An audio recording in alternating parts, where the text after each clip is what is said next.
2017 సంక్రాంతి టాలీవుడ్ కి very special గా మారనుంది. చాలా గ్యాప్ తర్వాత ఈ pongal mega versus Nandamuri family fight గా మారింది.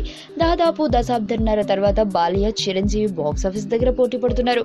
సై అంటూ బాక్స్ ఆఫీస్ వార్ కి సిద్ధమవుతున్నారు. 100వ చిత్రం గౌతమిపుత్ర శాతకర్ణితో బాలయ్య 150 మూవీ ఖైదీ నెంబర్ 150తో చిరంజీవి రేస్ లో దిగుతున్నారు. ఇంతకంటే ఆసక్తికరమైన అంశం ఏంటంటే ఈ బడా హీరోల వారసులు కూడా ఈ పొంగల్కి పోటీ పడుతున్నారు. హీరోలుగా కాదు, గెస్ట్ రోల్స్ తో. ఖైదీ నెంబర్ 150లో mega power star Ram Charan ఓ చిన్న రోల్ పోషించిన సంగతి తెలిసిందే. ఓ పాటలో ఆయన తలుక్కున మెరుస్తారు. తండ్రి తనయులు ఒకే ఫ్రేమ్ లో కనిపించినా కలిసి డాన్సులు మాత్రం చేయలేదు. కానీ ఈసారి కలిసి కాలు దూనున్నారు.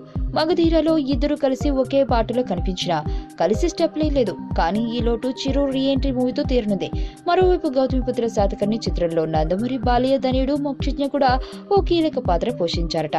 మనం మూవీలో అఖిల్లా ఆయన కూడా ఇలా వచ్చి అలా దర్శనం ఇవ్వనున్నాడని సమాచారం.